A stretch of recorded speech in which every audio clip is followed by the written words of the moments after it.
So we're going to go ahead and get started. So if voters can all come down here and sit in the seats facing each other, and if non-voting members can please sit across the back. If everybody can come and take a seat, we're going to get started in just a minute.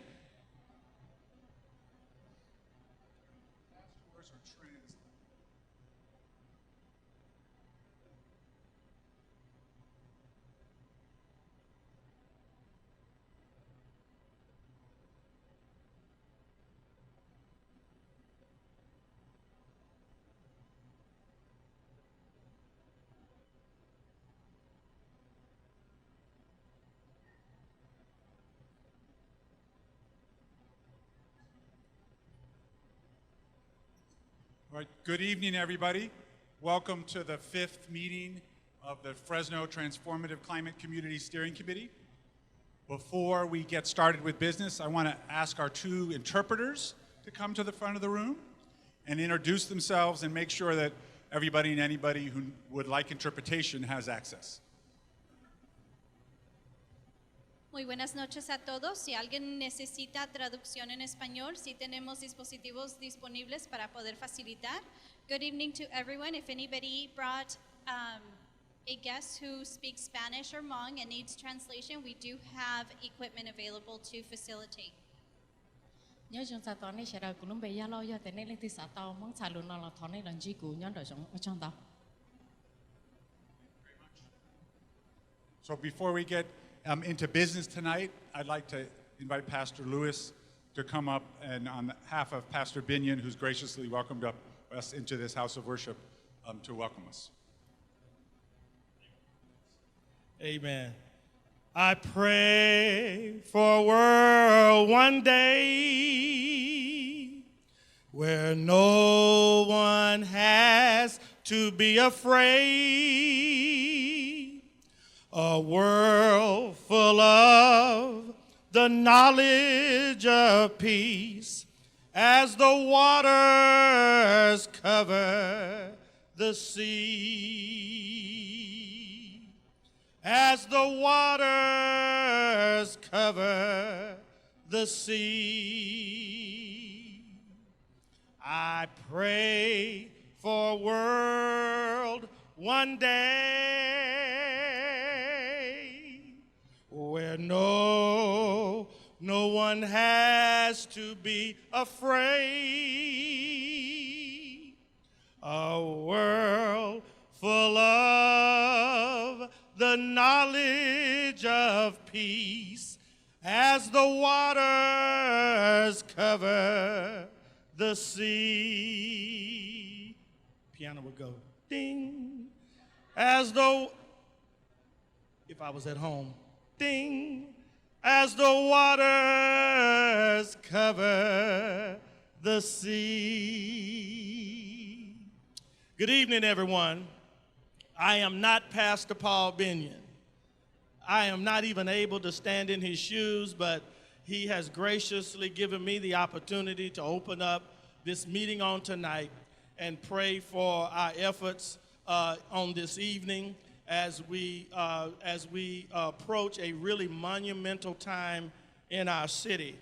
And so I'm going to read from this scripture, Proverbs 19 and 21, and that it reads like this: says, many plans are in man's heart.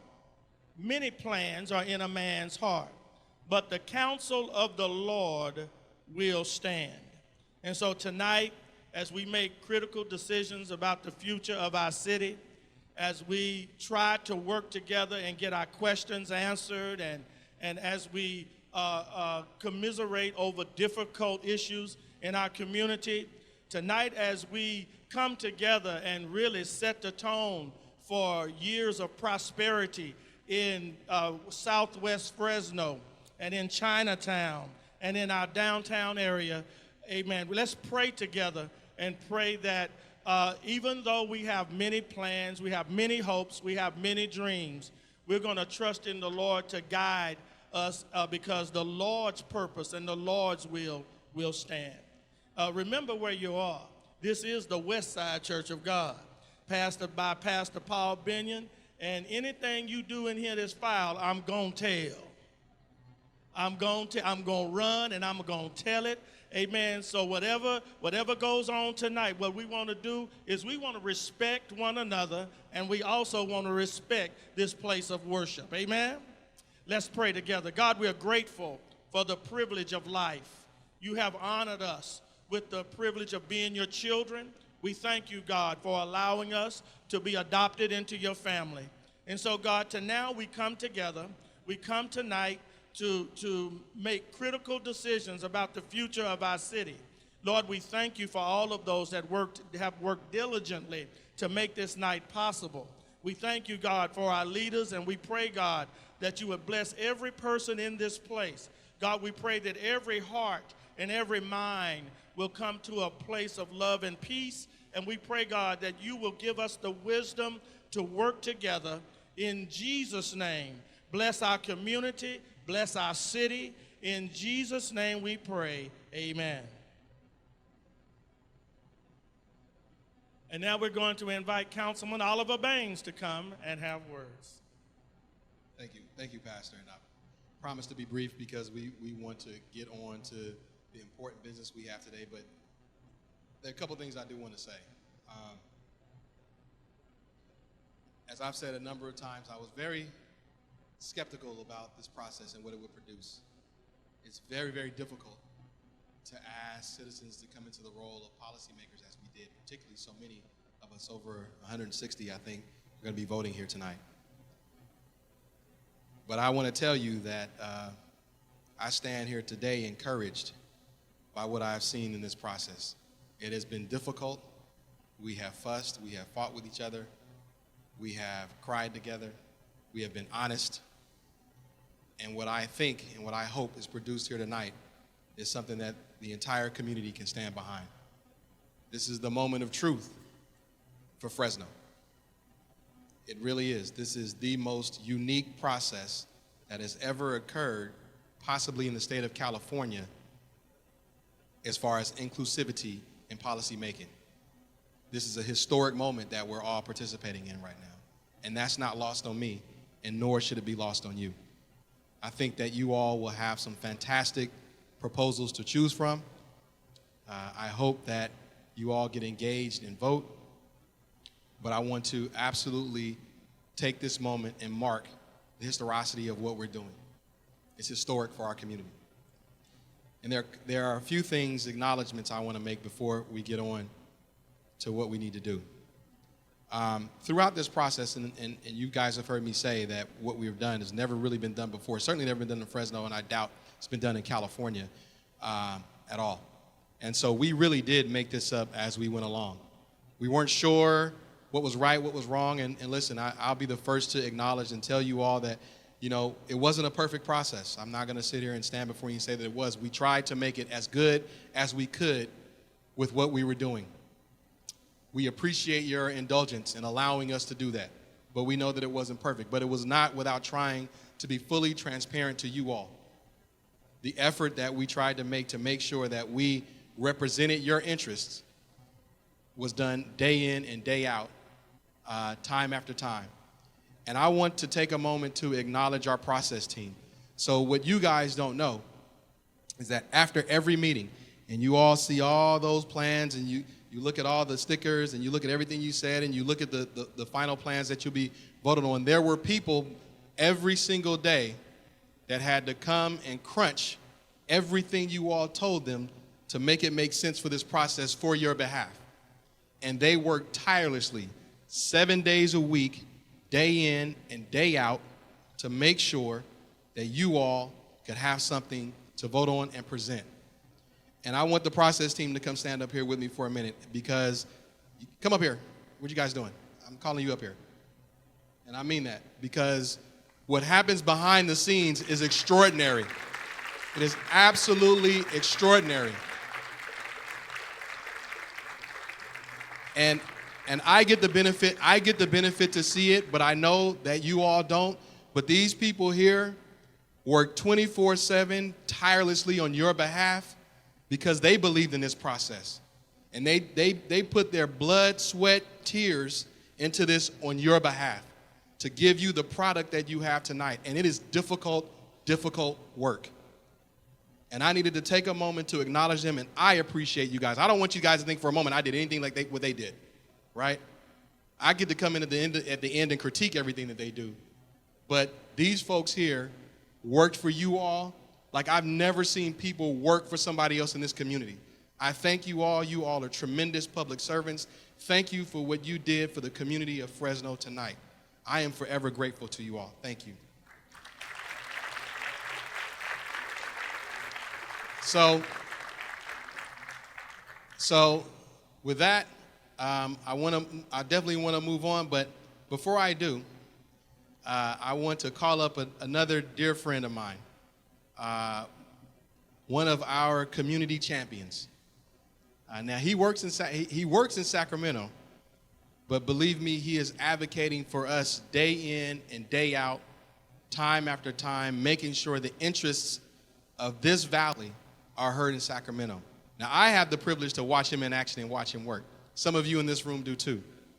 But he knew what this moment marked for us. And he made sure that he was here tonight to be a part of this process, to stand with this community that he loves and cares for and represents so very much. So with that, I would like to welcome up Dr. Joaquin Arambula. There he is, Dr. Joaquin Arambula, our assembly member of the 31st District.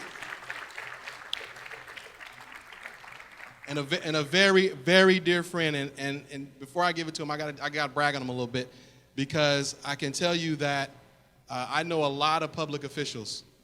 And Dr. Arambula, you are one of the finest that I know. You are committed to this community in ways that most people don't understand and realize. And I think I want to take this moment, I got 300 people in here, I can say that. And I appreciate your service. We appreciate your service to this community. Thank you for being here tonight for this historic moment.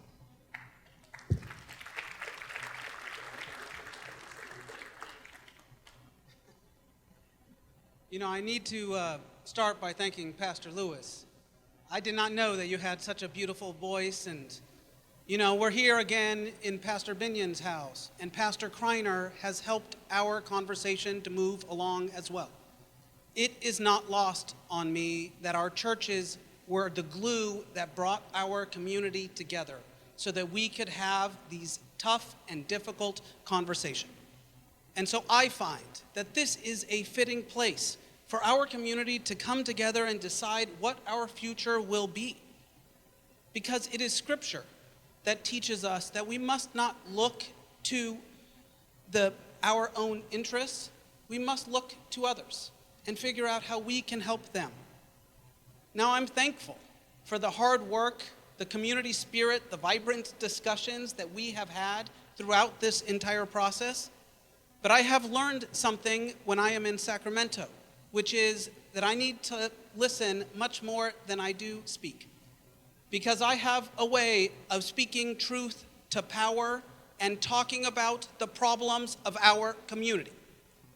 And it is because of the problems and the dire consequences of growing up here in our community that we were successful in receiving half of the transformative climate community dollars for the entire state of California.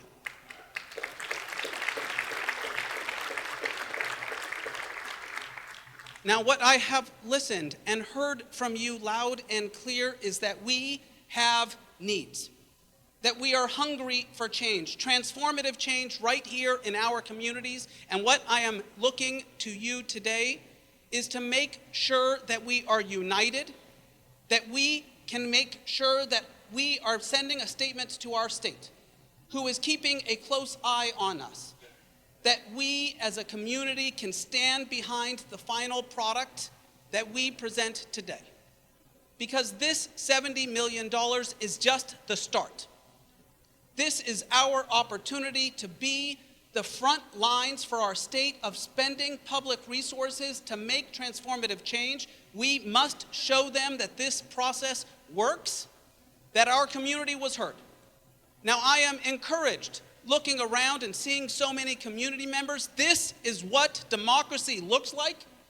It is not our federal government and the dysfunction that we see happening there. It is happening right here in Fresno, and I am proud of my community coming together to fight for transformative change. I wanted to come here today to help make our case together to the state. That I will need your help in the upcoming months making our arguments to our governor and the legislature, and I will look to you, my community, to band together and to fight. But I commit to stand behind the final product today, the final vote that each and every one of you take. But I will leave one lesson on you, if I may, that I have learned a lesson that voting is not always easy. And so I wish you good luck.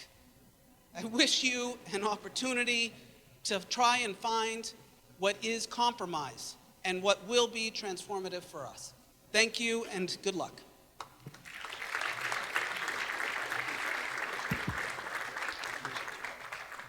All right, there. Now listen, I looked around the room and someone was not sitting in my eyesight, but a colleague of mine that I've got to call up here. Come on, Councilmember Soria. You know, Councilmember Soria, I think, has been to every meeting. Maybe she missed one, maybe, I don't know, but maybe one. I think she's been to every meeting, so I want to definitely give her a moment to make some remarks on the historic nature of what we're doing tonight. But you all need to know that although Councilmember Soria's community didn't necessarily get included in the TCC opportunity, she was so committed to this process for Fresno that she did not want to miss out on any of these meetings, and she stayed involved, she stayed engaged. We shared our ideas, and Councilmember Soria is as committed to all of you as I am, because she's committed to Fresno and she's committed to this community. Councilmember, thank you for being a part of this process, and I'd like to offer you a few words. Thank you, Oliver, for those words. I just want to really thank everyone for the involvement that you guys have put into this process. I think that it's remarkable and historic what you guys are all doing, what we are all doing together here in the city of Fresno. For the first time in history, this city is seeing investments that we've never seen before that are so needed, and I think that we have an opportunity to demonstrate to our state, to our leaders, that we can get it done and that we can continue working together to receive additional dollars so that we make the appropriate investments to communities that have been left behind historically. And so I'm just very proud of everyone that has been involved. I know that you guys have taken a lot of time out of your days to be here, and so it is just a remarkable feeling for me just to come and witness every single day what people are talking about. It was important for me to be here so that when I get to vote on this, from the dais, I know exactly what happened. No one has to give me a summary or a briefing of what happened. For me, it was important to be here to witness what all of you have been working on very hard to accomplish. So again, congratulations on what you guys will vote on today, and just let's continue working, making sure that we support our leaders like our assembly members so that we continue to reap the benefits from having great leadership so that we continue to see dollars come to Fresno. Thank you. Thank you, Councilwoman. So one last thank you before we jump into work, and it's not a person, it's a group. A group of people on Monday night were smarter than the process team, clearer on what needed to be done, and made a really good decision. And that was that the steering committee voted at the last meeting to have an extra meeting on Monday. And that meeting was really critical to getting where we are tonight. So I just want to thank the steering committee members for your collective wisdom to decide last week to have the Monday meeting, because I think we're going to succeed tonight, and it wouldn't have happened if we didn't have the Monday meeting and we didn't do all the work to get ready for that. And so really it's your decision last week that's going to lead us to success tonight. So thank you to steering committee members. Appreciate it. So with that, we want to jump right into work. Tonight, our agenda is 3 straightforward pieces. First, in a moment, I want to just briefly recount our procedures of voting and debate. Then we're going to have presentations of the alternatives to be considered. Then the voting members of our steering committee sitting up here in the facing rows will discuss and debate those alternatives, and then we'll vote.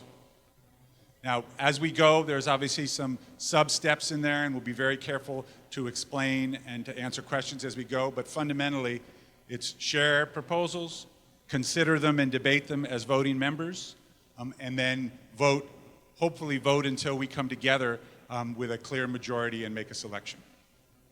So first, very briefly, our procedures. As we have all discussed from the beginning, we make decisions as a group with a 2/3 majority, and that's to make sure that we're really making group decisions. We would never want to have 50% plus want one thing and 49% the other. That's not how we build unity. We've also, as the room reflects, made it clear from the beginning that those who consistently attend become voting members, and thus those sitting in the facing rows are the qualified voters. Those in the other rows are members of the steering committee but not voting members. Tonight, as the voting meeting, we want to focus the work amongst the voting members. And so until time which we realize that voting members have said everything they need to say, tonight we're going to reserve the speaking time for voting members until or and if there's extra time. And then if the voting members want to share the balance of time, that's your decision. But first we want to make sure that no one who has to vote feels like they didn't get a chance to speak or ask their question, because that's our first priority. How we'll vote is, does everyone who's a voting member have your voting card? Okay, when we are ready to vote, we have 2 vote counters, Shantae and Summer. Where are you at? Summer, Shantae, Shantae.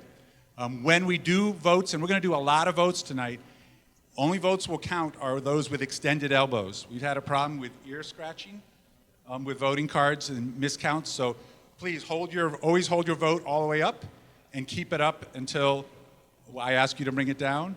We're probably going to have 7 or 8 different votes tonight, I wouldn't be surprised, so we just want to get really used to it and make it clear.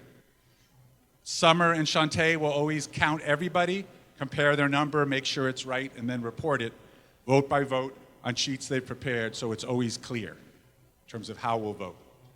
Now, importantly, what we're going to vote on, and this is probably going to actually require a first vote, so it's really important that we focus. As we discussed on Monday night, and how many of the folks who are voters were there at the Monday night meeting? Can you raise your hands? Okay, a good number, which is great. Please, if share, as we go, if the voting members who weren't able to attend have extra questions, be resources for each other. We'll try to re-explain everything, but we had a whole 2 hours together on Monday, so probably more information got shared than we can tonight. So at the Monday meeting, 4 proposals were presented, and they will be presented again in a moment.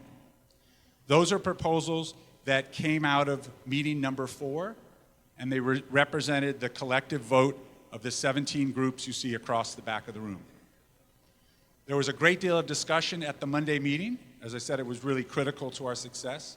And one of the things that came out of that Monday meeting was a lot of discussion amongst community members and community groups about the possibility of an additional alternative or alternatives. So we're definitely going to vote on the 4 alternatives that came out of the 17 groups. That's the process we had coming in. We have a coalition of residents and community groups that have come up with a 5th alternative, which is up on the wall now, which they put up on the wall and which we have the ability to show. Our recommendation is that we consider that as well, and we have 5 alternatives, but that's a change in our plans. So we want to ask the steering committee as a group, do you want to have the 5th alternative that's come from a community process over the last week included, or do you want to just vote on the 4 alternatives that came out of the last meeting? All right, so first I want to ask if anyone has any questions about what I just explained. Then we'll have some time for steering committee members to share any opinions on it, and then we'll vote. And we can probably do this pretty succinctly, but I don't want to just do it without thought. I want to make sure everyone understands what's going on. So any questions about what's being considered? So if everyone will get used to this, so Mike is going to write down speaker names. When you raise your hand, say your name, so Mike can put it on the list, and then we'll always go by the list. So your name, ma'am? Diane, and then, okay, Diane, okay, and then Kimberly. So go ahead, Diane. Talking about another alternative? We are talking about adding a 5th alternative that was, yes. When are we going to have an ability to see what that is and discuss it openly? Yes, definitely. And so here, right now, the reason why we're not discussing the substances at the moment it's not a question of whether we like the alternative or not. It's the procedural question, are people okay with adding a fifth alternative for consideration? So who's next, Mike?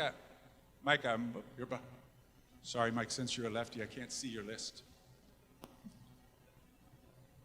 Oh, Lucio. Yeah.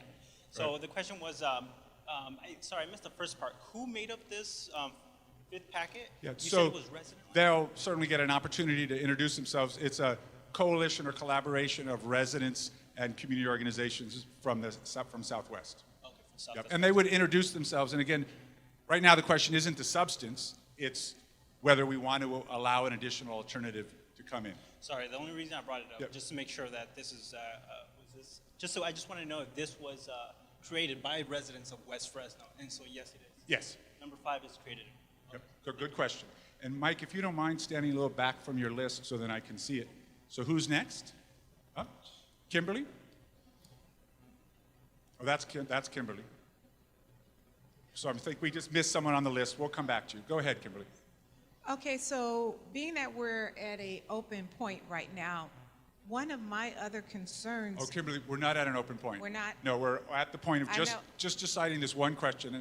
And excuse me, for everybody in adultery, I'm going to have to be pretty strict tonight about our rules of speaking. Otherwise, we won't get to our votes. So right now, please only comments on whether or not you feel we should or shouldn't include this additional alternative in consideration, and then we'll move on. And you have plenty of other opportunities. Okay, yes, we should. Okay. Sorry. Okay, that's good. No, and if that's exactly we missed somebody by the list. Did we miss somebody? Yeah, go ahead. I just wanted to get clarification that the next vote is just to vote if whether proposal number 5 will be considered. Considered, yes, that's and very what I good wanted question. It's just to vote whether we should include it. That's why we're not talking about the substance, whether we want to alter our procedure and allow this additional alternative to be considered. Just that. So who's next, Mike? Lisa, go ahead, Lisa. Hi. Okay. I'm for actually seeing what the West Side has to offer in their Plan 5, and I actually would like to see that be the first proposal that this group gets to vote on, because that actually came from the community and wasn't interjected by anybody else. It comes from the most basic grassroots group possible. So any other comments, not on the substance, but on the procedure? Okay, so we've got, say your name. Kathy from Chinatown. Why can't another proposal then that kind of gleans the best out of all of them that we've talked about come up for tonight's discussion, say an alternative 6? So I think if the steering committee wanted to, we could also vote on that.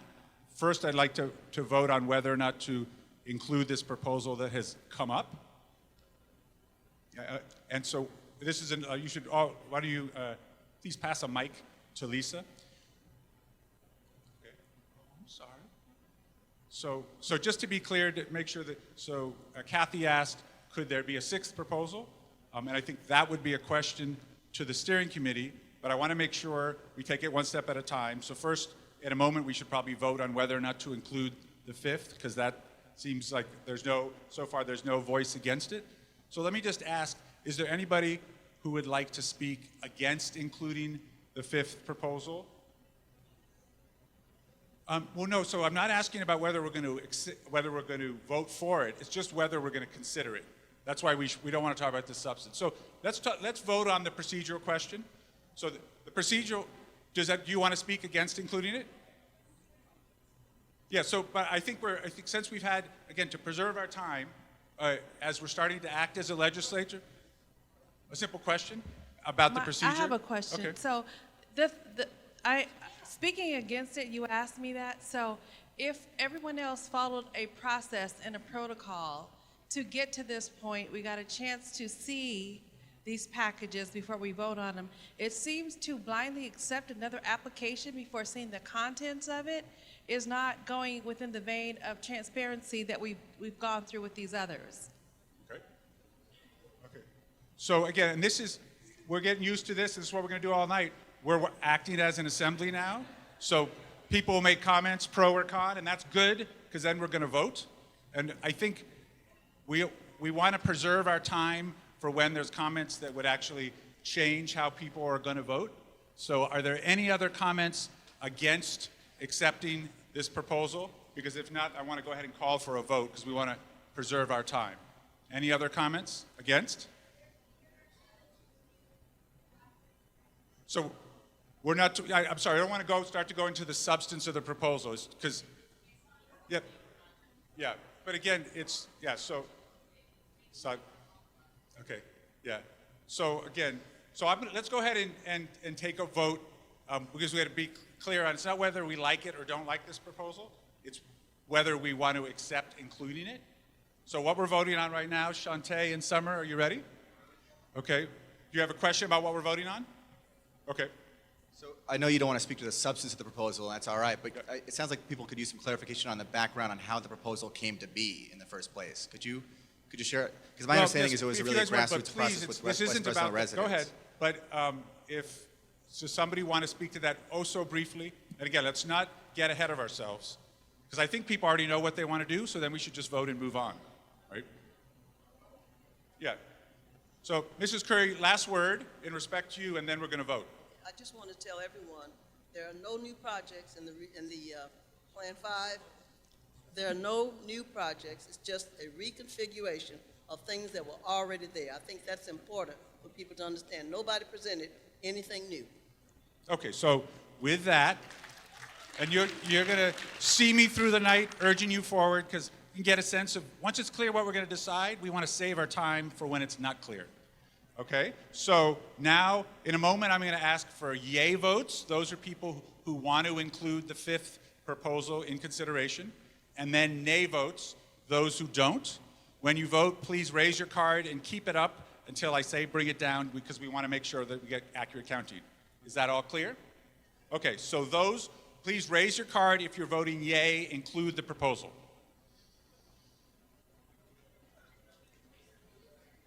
Okay. So, yep. So I think we can, to save ourselves time, this is clearly 2/3 of the group. Does anyone object to noting that? Okay, cool. Okay, so now it's clear we have a fifth proposal on the list. What we want to do now is move to presenting those 5 proposals. Danielle is going to start by presenting the structure that was first developed to capture all 17, and that Mrs. Curry and others have actually followed that same structure in developing a new configuration. So Danielle's first just going to cover the structure. Then she's going to present the 4 proposals that were presented on Monday, and Danielle is going to explain why one would vote for each of them. She's not in favor or against any of them, but her job is to make the case for all of them. And then, Mrs. Curry, I don't know, are you and Pastor Lewis going to speak to number 5? And then Mrs. Curry and Pastor Lewis will speak to number 5. Then we'll have 20 minutes for discussion amongst members as to which one they favor. And then we'll start our voting process, okay? Thank you, Steve. Hello, everyone. Good evening.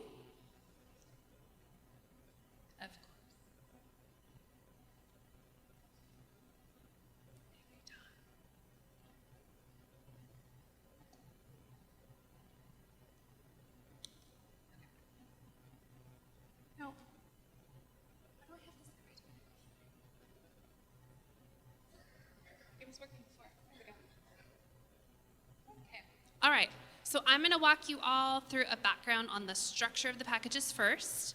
For those of you who are at the Monday meeting, this shouldn't be a surprise, but for those of you who weren't, this will be new to you. So everyone on their chair should have a handout that has a couple of things. It has the list of all of the projects ranked, and it also has each of the 4 scenarios. You can kind of walk through in your handout what I'm about to talk you through, okay? All right. So let's talk through the packaging process. So last Wednesday, here at your last steering committee meeting, you all sat in 17 groups, put together the maps and the handwritten list that you see on the back wall. What we did after your last steering committee meeting over the weekend was we took each map and each handwritten list, and we put them all in a spreadsheet, and we documented how many times each project showed up in each group. And then we created a spreadsheet, went through the numbers, and we created a list, the ranked list that you see on your list of ranked projects, and that's how many times each project showed up in a small group. Now, for those of you who might have done some counting, you might say, well, you know, there was more projects on Group 8's map than were on their list. And we noticed that as well. And what we also noticed is that the list seemed to be the more adherent to $70 million and what would actually get to $70 million in the map.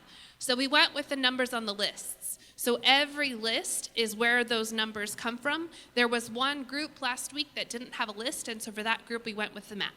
So that's where the ranked list comes from. So then after we developed the ranking, then we went through and started to create the structure of the package. And so our approach was this. We took roughly half of the funding, so it was around $36 million, and said, what projects do we fit within roughly half of the funding? And there were 11 projects that fit, the 11 most popular projects that fit in that $36 million range. And we decided to say every package, every alternative will all include the most popular projects based on half of the funding. And so those are the top 11 projects. The other part of each package includes what we call the guidelines. So as you all know from the last meeting and other meetings, there are provisions in the guidelines that require certain project types within walking distance of the high-speed rail station. So every package includes projects that meet those guidelines. And then the third part of every alternative includes what we call the strategy. And so that was the portion of projects that differentiates between each alternative, and that really determines how each scenario differs from each other, okay? So here's the top 11 projects. We went over these Monday night. They may not be that surprising to you. West Fresno, Fresno City College campus, of course, is the top vote getter, but you see a lot of projects in here that you also may not be too surprised with. The MLK Activity Center street improvements, Chinatown active transportation. There are 2 workforce development projects in here, the EOC project as well as the Voice Gladiator program. You have an urban greening project in the Clean Energy Park and Play, as well as their solar charging stations, Chinatown PBID, and the Clean Shared Mobility Network. So there's your top 11. These projects are in every single package, and they are roughly $36 million total. So then the high-speed rail requirements. And if you look at the guidelines, the section of the guidelines that talks about high-speed rail within Fresno requires that there's a park or open space within walking distance of the high-speed rail station, a complete streets project within walking distance of the high-speed rail station, active transportation, and then multimodal, which is another word for saying that there needs to be bicycle, pedestrian, and transit access to the high-speed rail station, and as well as housing projects all within the station area. So the way that we worked this through is we looked at the list of projects and the ranking, and we chose the top ranked project that met the parks and open space requirement. There were 2. Mariposa Plaza was the top ranked and also, interestingly, the lower cost of the 2 projects. So we put that one in every single package. And then we also included the high-speed rail station area connectivity project as it met the complete streets portion of the guidelines. Then on top of that, for the housing piece of the guidelines, there were 2 housing projects that were some of the highest ranked of all of the housing projects. There were 10 in total, and these were both in the top 5. I believe they're in the top 4. I think the Chinatown project was ranked number 2 of all the housing projects, and the park at South Fulton was ranked number 4 of all the housing projects. So either of those 2 meet that section of the guidelines as well. Okay, so then the 4 strategies. So scenario 1 is really based on, again, the top 11 that's in every package, the high-speed rail requirements, and then what additional projects, if you just keep going down the list of what we call the favorites, keep going down the ranked list, just keep adding projects until you get to that 77 million number. And I forgot to mention this earlier, but the reason we went for roughly a package around 77 million, because we needed to build in a contingency. The projects that have come through our system are great. They've had some vetting, they've had some due diligence, but There's going to be ongoing refinement of budgets as we move forward. So we need to, as just with any major construction project, you have to build in a 10% contingency at the very least. So we built packages with that contingency in them, which is why you see them roughly around the $77 million number. So that's number one, frequency leaders, the most favorite projects. Scenario 2 is based on maximum affordable housing of all types, both new construction and rehabilitation. Now, I'll make a note on scenario 2 in a second. When we get through it, we had a change to that scenario that happened late this afternoon that we'll have to explain verbally because we didn't have time to change all of the handouts for you. Scenario 3 is focused on maximum affordable housing built. That's something we heard in our conversations earlier on in this process through local criteria that folks really wanted to see new affordable housing built. So that third scenario really focuses on that piece, but more on new construction of affordable housing. And then the fourth scenario is based on how do we maximize parks and open space, which is, again, one of the top priorities we also heard in the local criteria discussion. So those are the four strategies, if you will. I'm going to walk you through each of those, see if I can sell you on any of them. All right, so draft plan 1, you have this in your handout. Again, the top 11 projects are at the top of this page. And then you have the high-speed rail requirement projects, which are Mariposa Plaza, the high-speed rail station area connectivity project, and then the Chinatown housing project, the one proposed by the Housing Authority. And then for the rest of the projects, those are all just the top vote getters in that area. So you have the West Fresno Magnet Core Workforce Housing Project, you have the Annandale Mode Shift Project, Changing Lives with Trees in Southwest Fresno, that's the tree planting project, the Grocery Store Distribution Center and Community Orchard proposed by Fresno Food Commons, and then you have another level Training Academies Community Garden. So those, again, are just going down the ranked list and getting what we can to fit the boundaries of the package. So that is scenario 1. Just do a quick summary by the numbers. In scenario 1, you get 163 total housing units built in that scenario. 99% of those housing units are affordable, 162. In this package, you have $3.8 million spent on workforce training programs.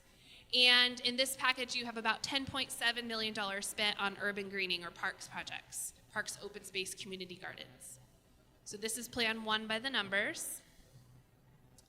And here's the map, and the map is also in the back of the room. I believe you have the copy of the map in your handouts. So you can see the distribution of those projects. All right, I'm going to move to scenario 2. So again, if you look at scenario 2, the top projects, that hasn't changed. It's the top 11 most favorite projects. In the high-speed rail section, this one did also not change from the first scenario. You have the Mariposa Plaza project, high-speed rail complete streets connectivity, and then the Chinatown housing project from the Housing Authority. And then in this one, we had originally 3 projects to maximize both new affordable housing as well as rehabilitation. The developer of the rehabilitation project, which was the Kingsview Manor, withdrew that project this afternoon. So that project is actually out of this package.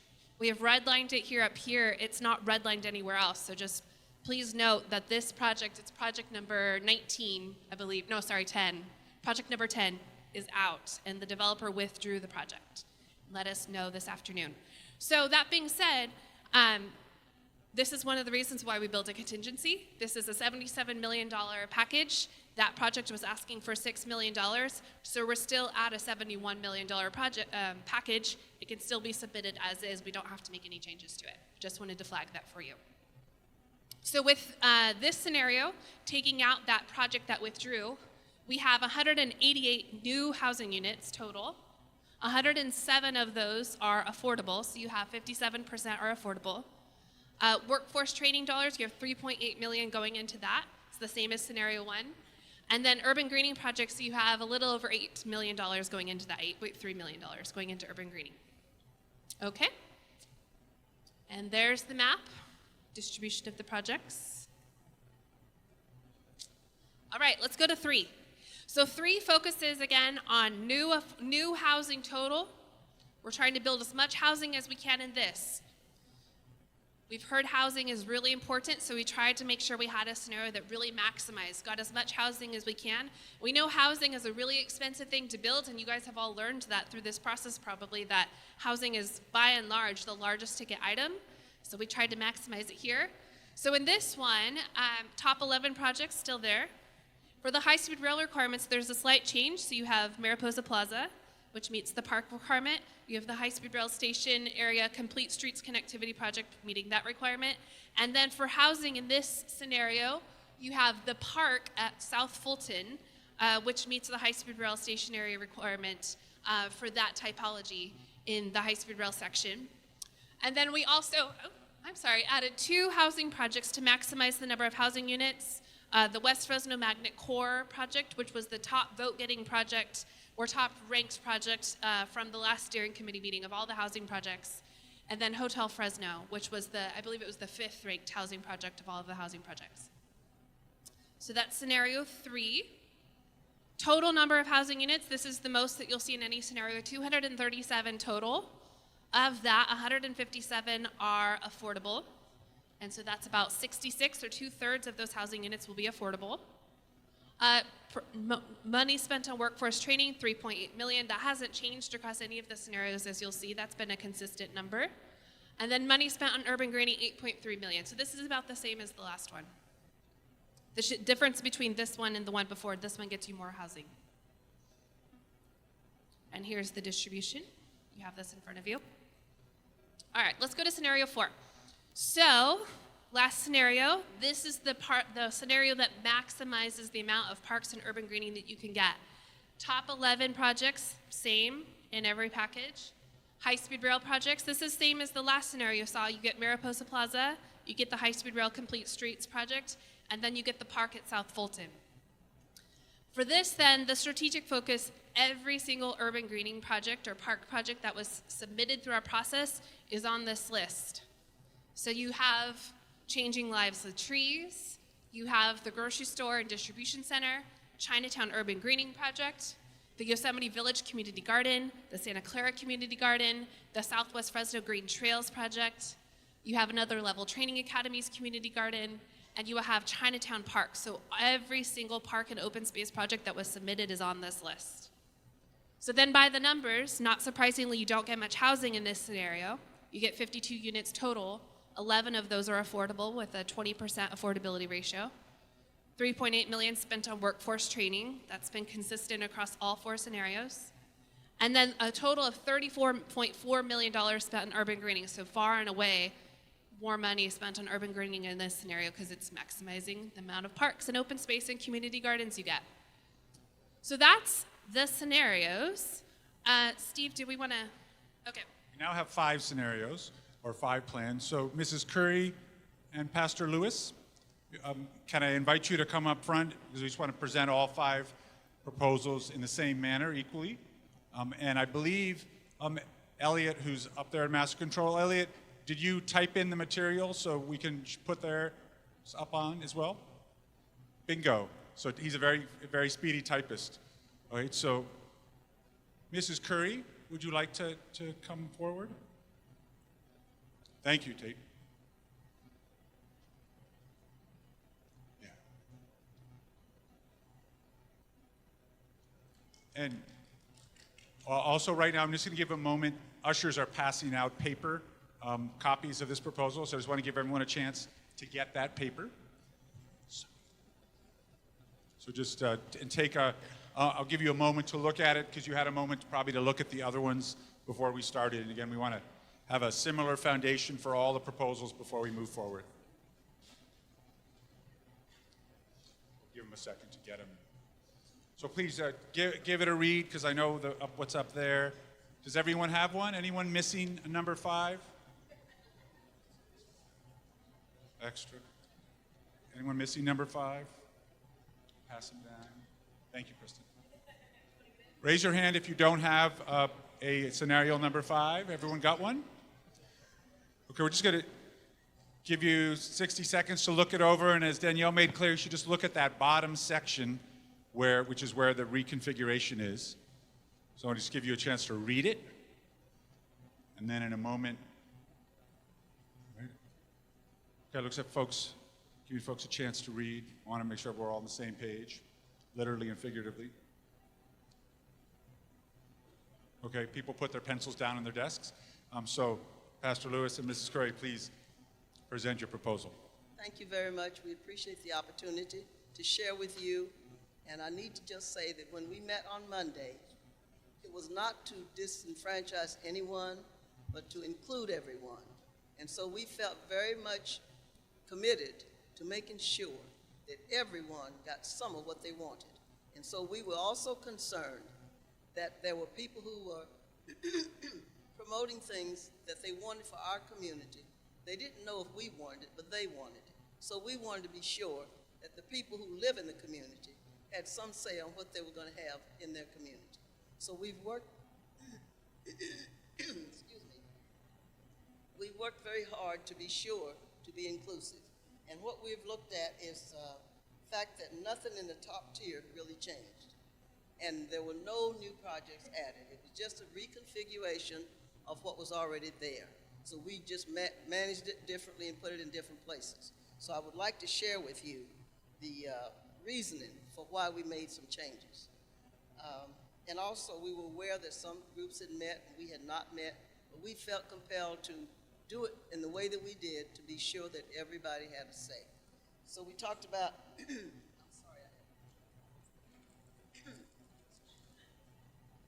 we talked about housing. And I want to really emphasize this because it's very important. We know that every human being needs a house. Everybody in West Fresno and everybody in Fresno needs a house, and we recognize that. We also recognize that more affordable housing simply congests our community with more affordable housing.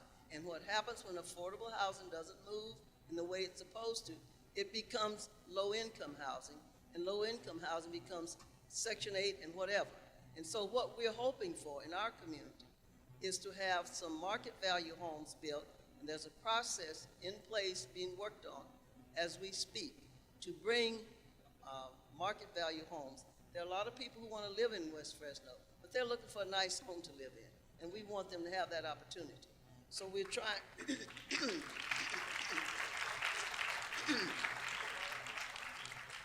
we're trying to be sure that that happens, and if we go with affordable housing always, it starts off as affordable housing, but we know in the end it turns into low-income housing. We don't want to impact our community any further with low-income housing. So I think all of Fresno deserves to have some low-income housing, not just West Fresno.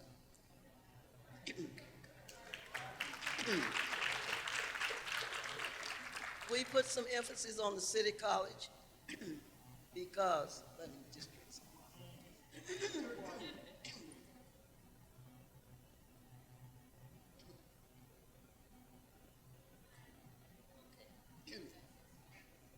We put some emphasis on City College because what City College will do, it will bring infrastructure, it will bring other amenities, and the people who want retail, they want more grocery stores. When you bring more people, you get higher density, you have more opportunities to get the things you really want.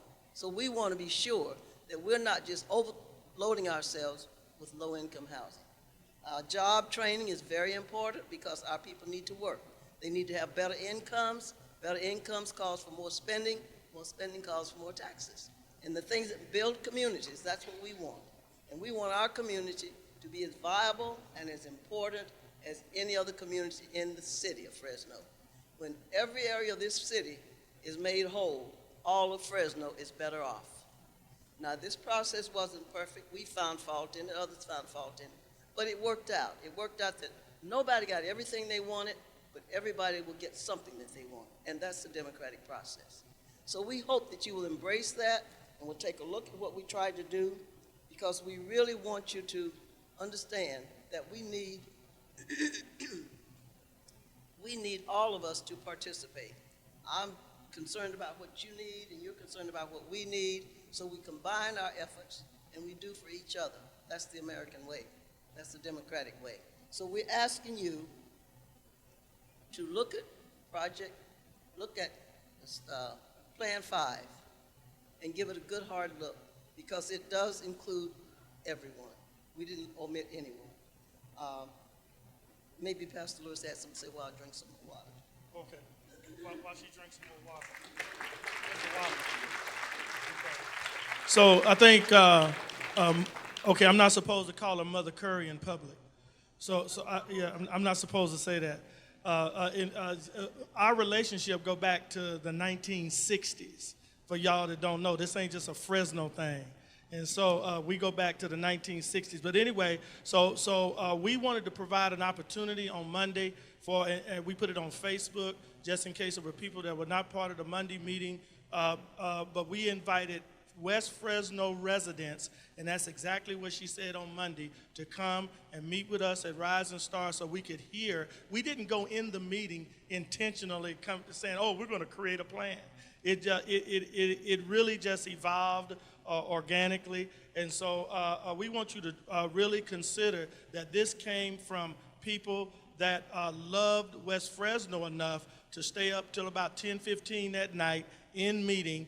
We didn't allow people in that were advocates for our community.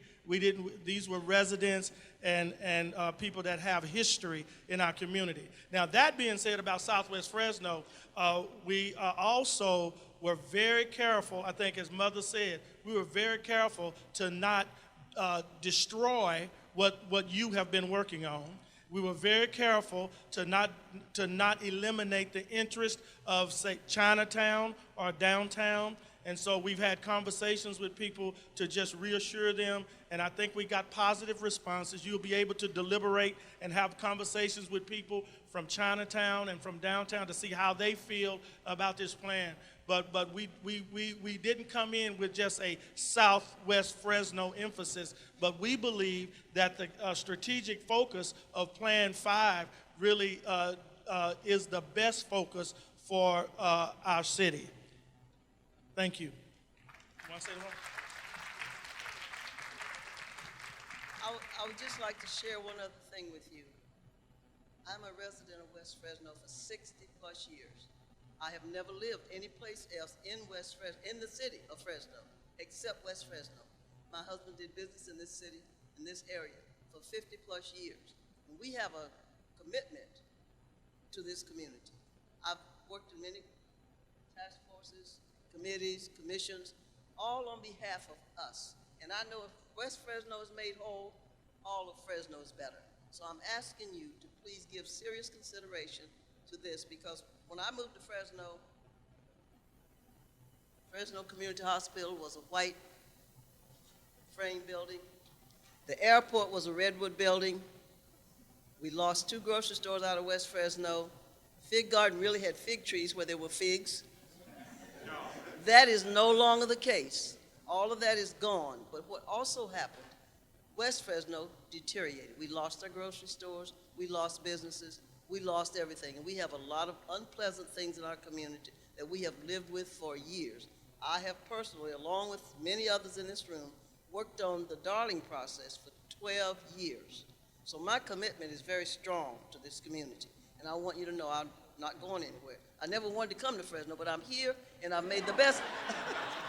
And I made the best of it. I made the best of it. We raised our children here, and I'm proud to be here now. I'm not going anywhere. So we hope you'll give consideration to this. Thank you for listening.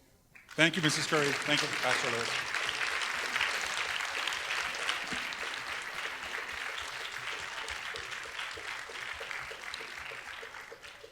Okay, so now we want to have deliberation amongst voting steering committee members over these 5 proposals. We want to make sure to take the first vote no later than 7 o'clock, because there more than likely will be many votes. So we want to preserve time. Recognizing that there's over 100 steering committee members here means everyone needs to be very concise, because it's your time, so please share it. I'd ask everybody to frame your comments with which proposal you're supporting and why, because again, we're past the general comment period now, where you're informing each other, urging each other to vote certain ways as members of an assembly. Mike will make a list, and we'll try to follow that closely, and just if everybody can be succinct, then everyone will get a chance. So let's start the list. Say your name loudly so Mike can start it. Okay, Okay, we got Craig and June, and then I'll ask again after Craig speaks. Craig Sharton, Downtown Fresno Partnership, and I'm glad to be a broken record at these meetings because Downtown Fresno has consistently said throughout this process we wanted to have an application that represented the interest of all three of our areas because we believe all three of our areas, downtown, Chinatown, and Southwest, are much stronger together. So I will be supporting option 5. In fact, I think we should vote for it early and see if that consensus arrives. And I hope that even though there were some, conversations and stuff throughout this process between the three areas, I hope that this is the strong beginning that allows us to all three work forward to bring more resources in to our community and support each other long into the future. Thank you, Craig. So before June speaks, other hands. Please say your name loudly. Tate, say your name loudly. Oh, thank you. Say your name loudly. Kathy, say your name. So everyone, Kathy, who other hands? You got Kimberly? Any other hands? Okay. So now we'll go to June. Hi, I'm June, Southwest Fresno and Chinatown. First of all, I'm going to say I am for draft plan number 5. But my only issue is because we did not discuss these projects ahead of time or the pros and cons of it, I'm not understanding why City College needs $17 million. I'm for City College, but I'm not understanding why they need $17 million when we just passed a bond where they're getting hundreds of millions of dollars. So that's really my biggest concern because $17 million can spend a lot more money on other projects that we need. So we're also happy to answer questions, but we want to do it very concisely because this is most of your time. Laura, you want to come up? So Laura from the city manager's office can give the brief background. Good evening. So yes, the City College is asking for $17 million. They did also provide a match letter of $40 million. In addition, they're going to be bringing just a great satellite campus with a lot more investment in the area. The city also committed to investing $11 million in the offsites in order to be able to assist with that whole area, that the Martin Luther King Activity Center. So we understand it's a big ask, but in the sense of stuff, it's a small piece of what they're putting in as well as what the city's committed to put in. Ask Eric Payne to just make sure people understand the context of the overall project, college project, and what the budget is, because better understand the 17. Certainly. The overall premise of the project is if there's a reduction in funding for facilities, then there's a reduction in class sizes. And we won't be able to serve the greater number of residents that live in this neighborhood that have disparagingly gone without educational access for so long. And so our ask and our contribution to this work, to move this work forward, is that this is a project that the community has asked for and supported for quite some time. And Eric, thank you for your question. Eric, the overall size of the budget? Oh, you want to introduce yourself, Miguel?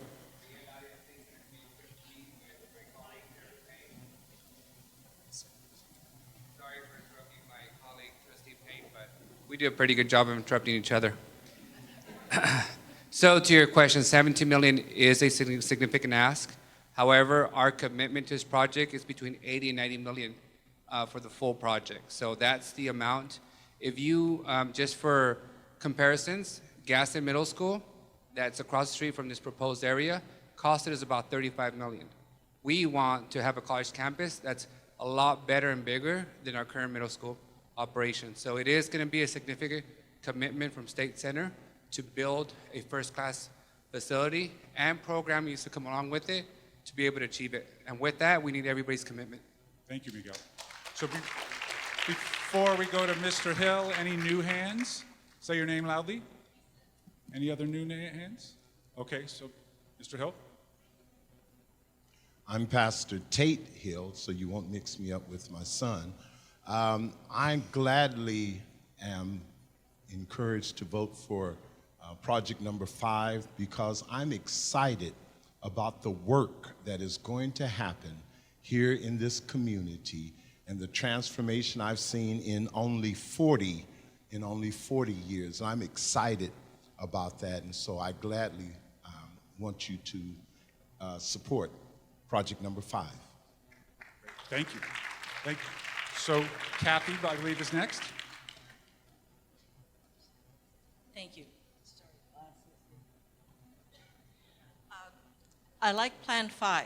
The one said, this is Kathy from Chinatown, is that I would really like people to reconsider that the plan includes number 16, which is a Chinatown Active Transportation Project for almost $4 million. And that project is actually, to me, a city responsibility.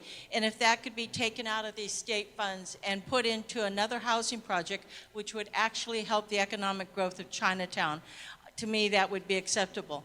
The same with the P-bid, although it's not taken out of the money, it's put in a match. But that is not actually coming from Chinatown, it's coming from the downtown P-bid.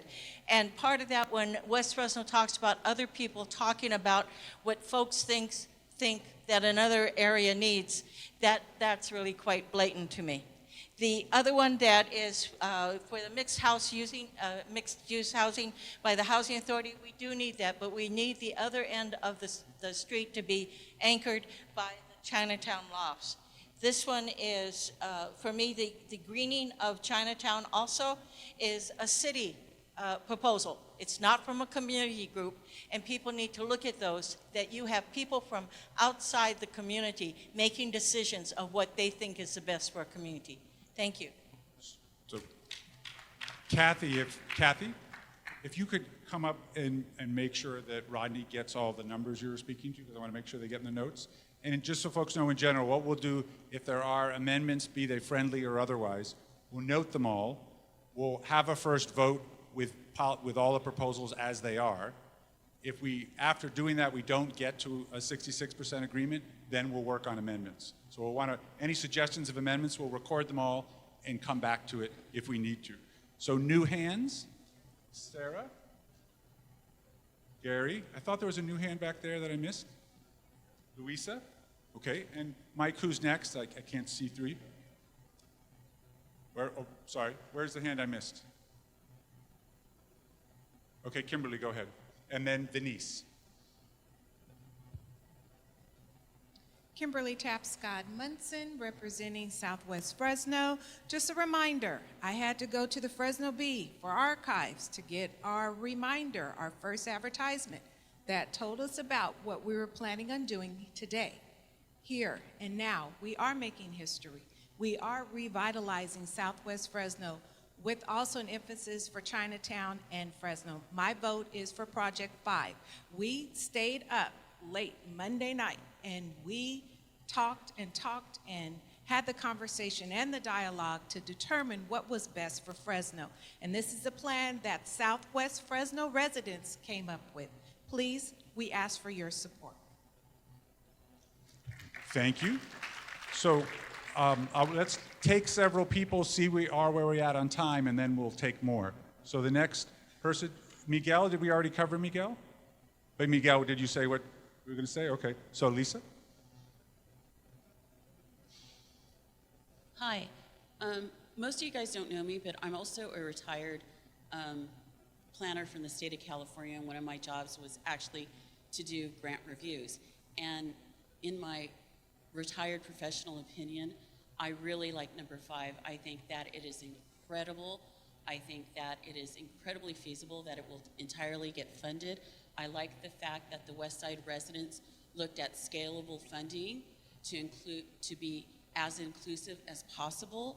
I appreciate Kathy's input and would encourage a friendly amendment to address her issues, since she's coming out of Chinatown and she knows what the people of Chinatown want. So I would encourage everyone to vote for number 5, because I really do like this package. From a reviewer standpoint, I really, really, really like this package. And thank you for letting me come and participate. I really appreciate it. So we've got Sarah. Sarah, where are you? There you go.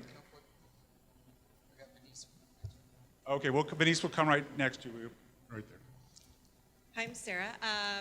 First, I'm actually a property owner in Chinatown. I had the pleasure actually with meeting with Mrs. Curry today. Thank you so much for including Renata and myself and Monica in your conversation. So we actually first wanted to say really thank you for involving us. And this has actually been a really amazing process because we've actually got to know our neighbors for the very first time, but also our neighbors in the Southwest and in downtown as well. That said, I will politely disagree with Kathy. We did get together and we are in support of the transportation project because that is major improvements that we do need in Chinatown. And we as business owners did get together as actual property owners and have that discussion.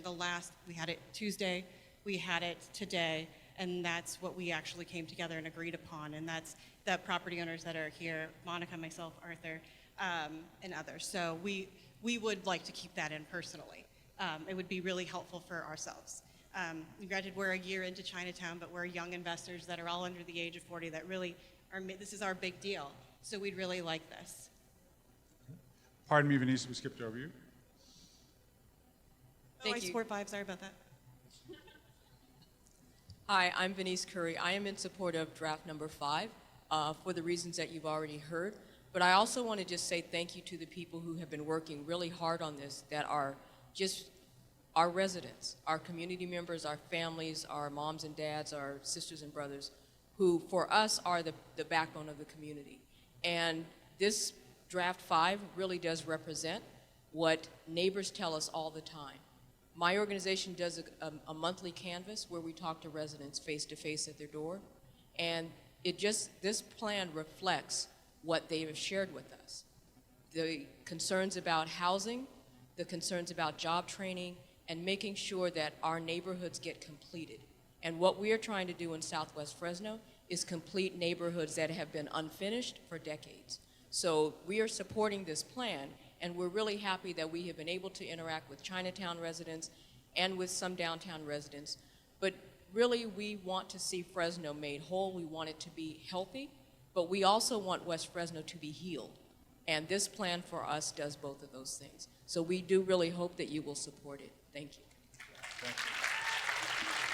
So I believe Gary's next, and then Louisa. Go ahead, Gary. I too support Plan 5. And I guess what I'm proud to see is that I was born here, grew up here, and I lived in the Bay Area for about 30 years.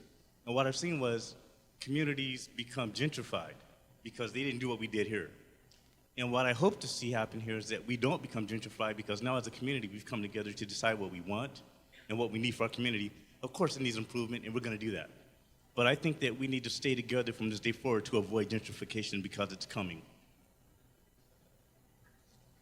Thank you.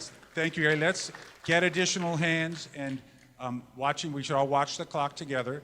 So we're going to pick up additional hands, and everyone's going to be super concise so we can still vote by 7. So I think Mrs. Hester had her hand up. Please say your name loudly if you're raising your hand. We'll come back to you, Mrs. Hester, but whose hand is that? Say it loudly. Christine? Arthur? Okay, so yeah, Mike's got to be able to hear it. So who's the last person you have, Mike? Who? Oh, Diane. Diane. Tate. Arthur. Who else? You got it. Oh. Sandra. Anybody else? Okay, so we're going to take all those speakers. Everyone be concise. Probably go a few minutes over 7, but let's not go too far past. So then, Mike, if you stand at one step back. The next person is Luisa, no? Right here. Luisa, yep. Luisa Medina. So I'm going to be voting in support of draft plan number 5, and I'm going to imagine us that this has gone forward, it's been approved, it's in the pipeline at the state, and we get the money. So, but I have a couple of questions about what happens. I have some concerns here. There's 21 to 25, maybe even more money that the city is committing here, partly as a match and through some other areas. And that money is going to be subject to approval of the council. So what is the process that will occur by, and when and how? And secondly, somebody just mentioned gentrification, but there's also in your Q&A that went out, there's also about the formation of a displacement task force or group that will come to fruition. How does that happen as well? So I want to move to implementation, pretending that we're, fast forward 4 months, 6 months, whatever period of time. Council commitment on this, number one, and the displacement. There was one other point I'll come back, and local hire as well. Those are my questions about implementation. I'll ask everyone to pick your favorite point. Again, we have 7 minutes for 10 people, so 1 point each. Where's Louisa? Oh, so you got it. Just really quick, so what I am hopeful of, being a council member, and I think my colleague is still here. What I am hopeful of is that the community selects a plan resoundingly and gives me the ability to argue to my colleagues the importance of keeping the plan exactly like it is and passing it forward to the state. The council, as you all know, ultimately, the mayor and the council ultimately will submit the plan. The city has to submit the plan, so the council will have to approve the plan. I do believe very strongly that with the support in this room and with my other colleagues here, that we will have no problem submitting from the city and keeping our obligations that you see here. And then the very important issues, and H, if you can come on up, the very important issues of implementation. And again, we do need to make a decision first, so I'm not assuming any decision's been made. But once you pick something, the issues of fighting displacement, assuring local hire, and also ensuring continued community engagement are all required. And H, as the Director of Special Projects and Initiatives for the mayor, can speak to that. So assuming that we approve a package tonight, we have 2 weeks from today to get that package in a concept proposal to the state. So our team will be working overtime to do that, to deliver that. And then there will be a final application sent to the state around November 20th. In between those, the whole package will be presented to the council sometime in early November. Yeah, and I do want to say that along the way, the mayor has just been very excited about this process, has watched it very carefully, and each of the projects, each of these plans, he has endorsed. So the questions that came up at the earlier meetings about whether the mayor or anybody else would tamper with what came up out of this are off the table. So whichever of these 5 projects, including number 5, because the mayor was able to review that this afternoon, they already are pre-endorsed by the mayor, as is this process. Next week, we're going to be gathering together to decide how to deal with 3 key policies. The first one has to do with local hire. The second one has to do with displacement avoidance. And the third one has to do with a collaborative stakeholder group that will continue on through the implementation process over 3 years of the TCC process. So you'll be hearing more about that. Thank you, H. So let's first take the hands that are up there, and then we're going to see where we're at on time, okay? Just because we need to make sure we have adequate time to vote. So next we have Burnett. So we're going to finish all these hands first, and then we'll take a time check together, okay? The question I have for you, I know you guys touched on it before, but still, there's no clear answer. On the 2nd of August, there was a meeting at the Planning Commission. September. There was a meeting, and what happened was on August the 2nd, they passed Sylvester Hall's plan. So your project, let's put your project. But anyway, they passed that project, and it went before the city council, and the city council passed it. So when they passed the project, he asked for 115 acres, but the acres that's on this is way over 115. You also have in this packet where you widen the streets to 4 lanes around that surrounding what you call that your magnet core over at MLK. So I'm trying to figure out, and I'm quite sure a lot of you haven't gotten this yet, but that's the thing that the city does. It goes behind the community back and passes projects. Then they have us thinking that we're participating when we're not. So this paperwork right here speaks for itself. Not only did they do that, while they were having this planning commission meeting, during the meeting on the 2nd, they passed the EIR. And I want to know, how can you pass all of this stuff having to do with that MLK, and then you come back and tell us we have a vote on it when you passed it already? I don't understand that.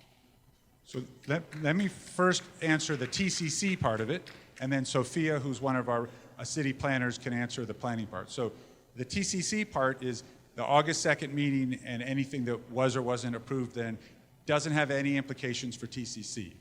Many of the projects on these lists have gone through various approvals. Some of them, have existed for many years and have gone through entire city processes. What's happening tonight is they're asking for funding to implement the projects. They all had to go through some level of approval, particularly if they involve housing, in order to be eligible to ask for your approval. So tonight, the decision is not yay or nay on their permits or whether they fit the city policies. It's yay or nay on whether you want to spend some of your TCC dollars to support them. Now, in terms of what actually happened on the 2nd, Sophia? Yes, thank you, Steve. I'm Sophia Pagalatis with the Development and Resource Management Department, City of Fresno. And Ms. Harris is correct. The land use entitlements for the Martin Luther King Activity Center project were in fact considered by the Planning Commission on August 2nd and approved by the City Council on August 24th. And the land use and zoning that was approved at that time was absolutely in line with the Southwest Fresno specific plan desires for that site that had been in the works for the last 2 years. And the land upon which this project was proposed was the only land in the Southwest Fresno specific plan area that was not yet annexed. And if it weren't annexed, it wouldn't be eligible for these funds. So that's what occurred on August 2nd Planning Commission, August 24th Council. Also, Ms. Harris mentioned an EIR, and in fact, an environmental document did accompany that, because that's the law. The law requires us to environmentally assess anything we do.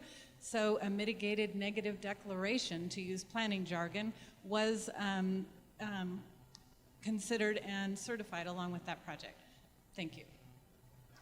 So what that means, that should be declared, the project, like many projects up here, went through several steps of the planning process to get ready to ask for funding, not only from us here, but from other sources.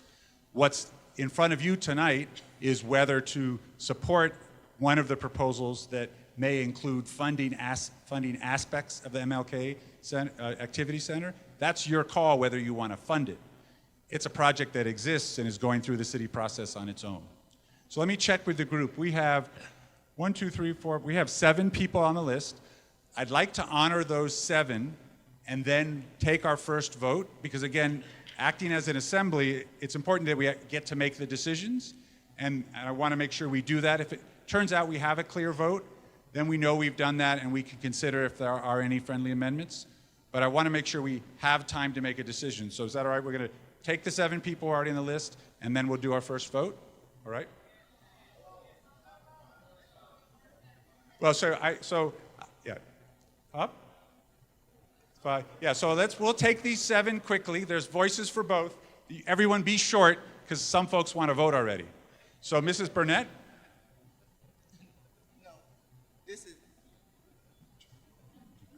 Yeah, we'll do friendly amendments after the first vote. I just like to say, my name is Hester, and I just want to, first of all, want to thank Craig for standing up for Southwest Fresno and everyone here that stated they want to vote for Plan number 5. Thank you. I have been in Southwest Fresno all my life, just about 71 years, but I have seen the better of Southwest Fresno when back in the 50s, 60s, and 70s, we had stores. We had everything here. And a lot of you came out of Southwest Fresno that moved over to North Fresno and East Fresno. That's another conversation. I know you still have roots here. You may live over there in those big mansions. You may live over there in River Park. You may live over there on the bluff. But you came out of Southwest Fresno because there was no place but Southwest Fresno. When I came here, we didn't go past Shields. McDonald's on Shields and Blackstone was the first McDonald's. We thought we were going out of town when we went over there. But anyway, I want to thank you for standing up and saying, let's vote for number 5. Because we did have stuff in Southwest Fresno. And we watched Southwest Fresno deteriorate. We watched it destroy. And if you came, the ones that moved out, when you come back, you didn't see anything here. I want to thank you for bringing it back. All I'm asking tonight is don't take 20 years to start building. All right. Let's do it. We done Thank voted. you. We should have voted when Craig said, vote for number 5. We should have voted then. All right. But no more discussion. Thank you. All right, very briefly, the other people. Yeah. Follow Mrs. Hester's lead, please. Hi, my name is Christine Barker, and I've spent the majority of my working time in downtown and West Fresno. And I support West Fresno. I'm excited to see this community list of projects that really does invest in West Fresno in a really participatory way. I support participatory planning. And I want to echo what Mr. Gary, right? Was that your name? What he said about how, and remind everyone that high-speed rail is coming to Fresno. And as we know, the beautiful Fulton Mall is having a lot of shiny new art, beautiful blue water and fountains. And right now, Fresno has a lot of affordable housing because we have a lot of private landlords who charge really low rents that people can afford to pay. But that's not a guarantee. And so as we think about our city changing in the future, I absolutely support Mr. Gary, and that's the only reason why I raised my hand to speak. So we need to keep working together to make sure our downtown is accessible for everyone who wants to live there, to make sure that Fresno is a place where people can actually afford to live and not be like other communities. So let's keep working together, let's keep moving forward, and this is awesome. Okay, we've got Jan and then Tate. Tate the younger. I'm Jan, and I work with the property and business owners in Chinatown. I think many of you remember Morgan Doizaki, who confessed to loving Chinatown. Well, he's in Japan right now. He's reviewed Plan 5 and strongly supports the entire Plan 5 as presented, and I agree with him. You want to pass them? And then we have Tate, and then Arthur, and then Diane. Just wanted to say I support Plan 5. I wasn't feeling well today, but I said there was no way I was going to miss this meeting after being on the Southwest Pacific Plan for 2 years working on that. And so I think this plan really demonstrates investment in Southwest Fresno and in Chinatown and in downtown.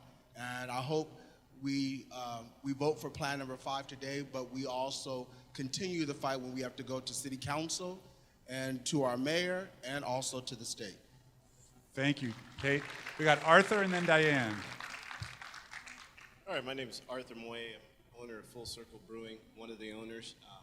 Definitely new to Chinatown, but not new to the downtown revitalization. I will say that I was definitely feeling like an outsider in Chinatown because I didn't have the deep-rooted history that everybody else had there. But I was happy to run into Morgan of Central Fish, and he kind of took me under his wing and informed me that Chinatown, just like West Fresno, has a lot of deep-rooted historical issues, and it's going to be really hard for the community to come together and agree on something. And he didn't necessarily believe it was going to happen, but he pushed for it anyway and drugged me along. And I saw 30, 40, 50 people at some of these meetings at Chinatown, and he said, I don't even know who these people are. And they're coming together to come up with a plan. And in that plan, we voted on the Chinatown Active Transport and Chinatown Urban Greening. And there was, like I said, 50 people there, and there are only 2 folks that didn't vote on that. Many of them didn't attend all these meetings, so they can't vote. But Chinatown, the majority of people who are active in Chinatown in those meetings, they want those projects. So I hope that we don't need any amendments. We are very much in support of Plan number 5.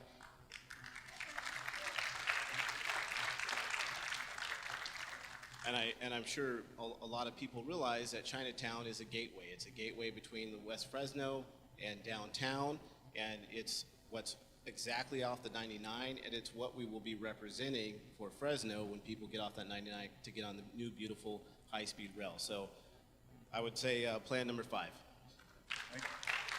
So we have Diane, and then Sandra, and then we're going to vote. Before I begin to speak, I want everybody to understand that, especially from West Fresno, I have nothing but love for West Fresno. I've been over here for over 30 years myself, raised my son over here with the Edison. What I'm going to say is not to demean anybody or anything.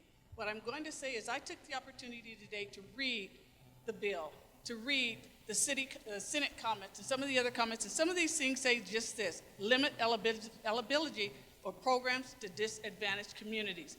That's Southwest, and you can include Chinatown in there, but not downtown.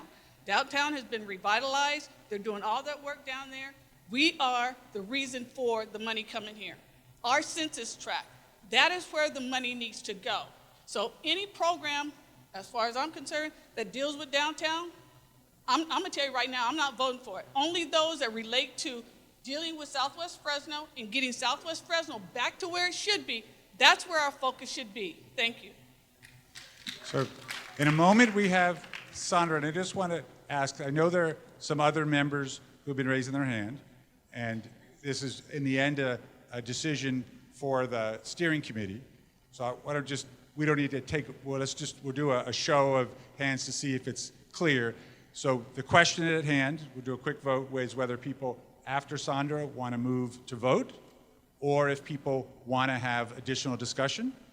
All right, so you're gonna get a chance to vote on this, so it's, rather than me deciding, it's everybody. So in a moment, I'm gonna ask for yays is to move forward and vote after Sandra speaks. Nays is to continue to discuss. Okay, so after Sandra speaks, how many people would prefer to then move on and vote? Raise your card.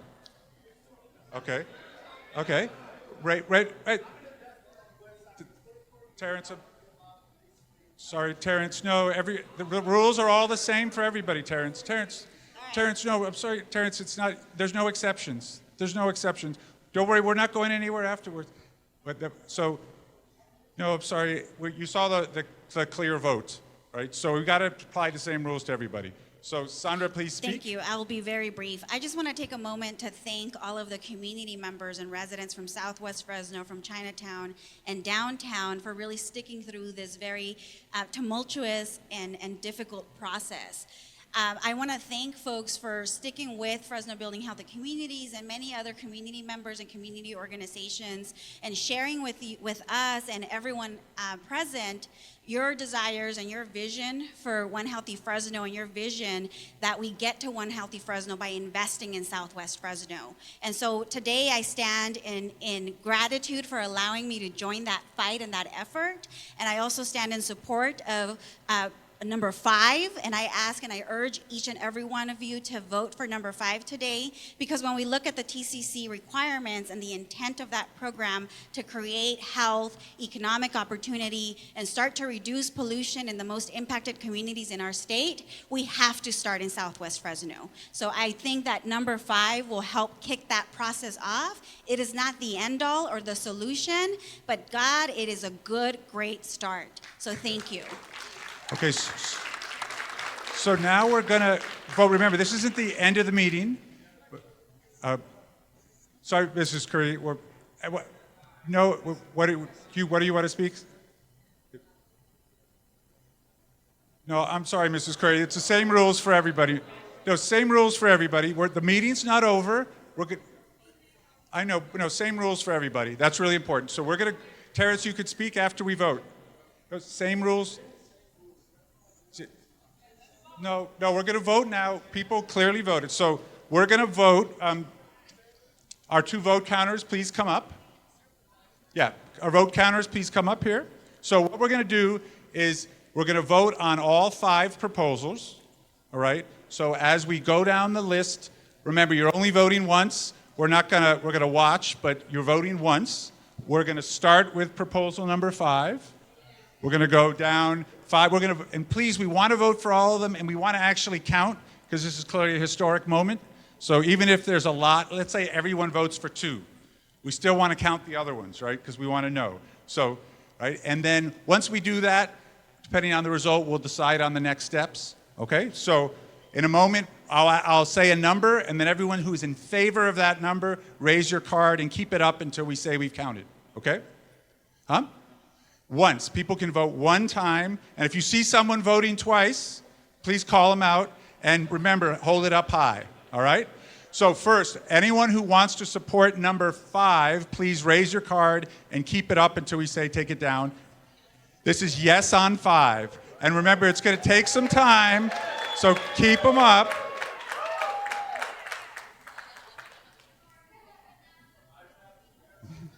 Keep them up there until they're all counted. No. Keep them up until they're all counted. Yeah, no, it's okay. We trust folk here.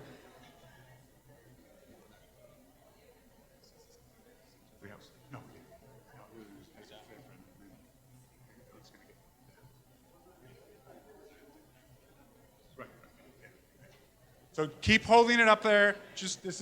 And then I want to make sure the vote counters confer and they agree touchdown or not, and then we can go on.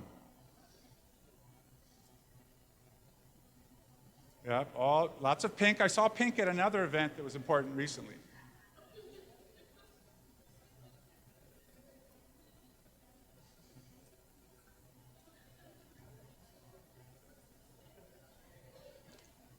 Okay, and Shantae, Shantae's our referee. Okay. 125 votes for number 5. All right. Okay. Because, again, this is a historic moment, so let's follow through and complete the process. Well, we'll see at the end. Yeah, let's go through all of them. So how many people here are voting for number 4? Give our vote, keep them up until vote counters count. All right.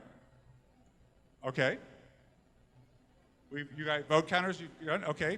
Thank you. How many people are voting for number 3? Okay, vote counters, you're good with that? Okay, how many are voting for number 2? Okay. And then finally, how many are voting for number 1? Okay. Well, steering committee, you have selected by a vote of 125 to 1, plan number 5.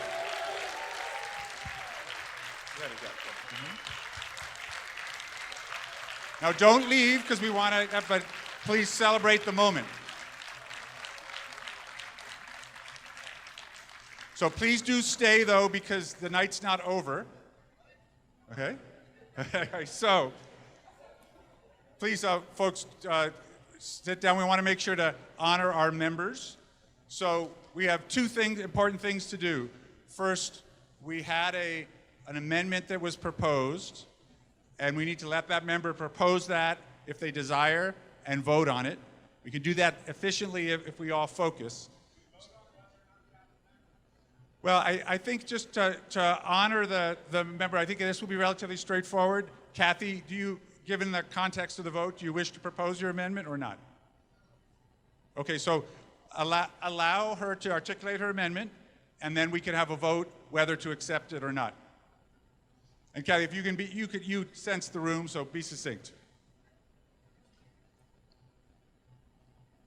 Thank you. I think it is a landmark decision that's been made, and I congratulate everyone. when we talk about Chinatown and other folks, my family has been in the Chinatown area for over 120 years. I think we basically kind of take the cake on that, and that's actually for the years of being put in camps afterwards. But part of that is that my father had the stories of Chinatown and what it was like. And the reason that I'm involved in the area and have been for the last 22 years with Chinatown revitalization is that it's based on people, but people with consistency. And the same thing that I would say, and I'd hold the people to their toes to the fire, is that there are several projects that are for Chinatown in the document that are actually city responsibility and city budgets. And that's what it should be applied to. And this money needs to be freed up for projects that will actually help the economic growth of Fresno Chinatown. And to me, that would be to reduce scale, and I would say reduce down their funds with it if they want to participate, for anchoring 2 housing projects at both ends, Housing Authority and Chinatown Lofts. The active transportation project should be included in the city budget, and the city needs to be responsible for those activities. The same goes with the PBID. If downtown association wants to help Chinatown with the PBID, then pony up the money and do it, or get the city, as they were directed by Ashley Swearingen, to put it in the budget to come up with those funds and not take it out of this tax money. The same one with the greening one, and that's number 27. That is a city responsibility. I think if that money can be released and put into housing, which would stabilize the economic growth for Chinatown, and that's what I would recommend. Thank you. So Kathy has recommended to take out 3 projects and add in 1. And what I would like to do let's vote first and see if it's close. If it's close, we can get into the details and the math. If it's not, then we know where we're going. Okay, so it's gonna be a yay is you want to include the amendment, you're voting for the amendment. Nay is you're voting not to include the amendment. It is.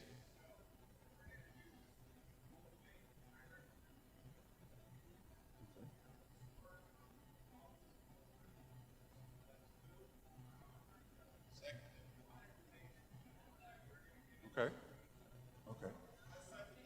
Okay. So we can have that. So we'll have a procedural vote first. So this is a vote. First, this is not about the substance of the amendment. It's about whether or not to consider amendments. Right? So if you vote yay, you're saying yes, consider amendments, including this one and any others. If you vote nay, you're saying don't consider amendments, and the vote stands as it is. Is that clear? So first, remember, voting members, who's voting yay in favor of considering amendments? Okay. So if we can make sure to count, please. Keep them up high until they're counted.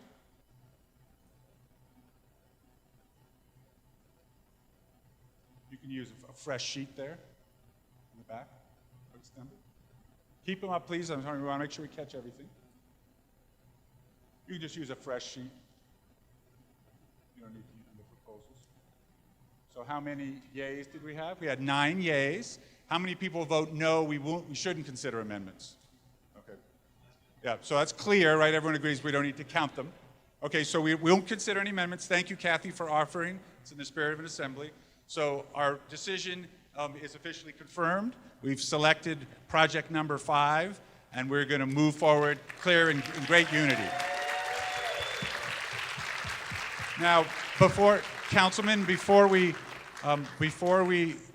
go to final next steps, so H, if you could come up first. Yeah, just one sec. So what we want to do is, yeah, exactly.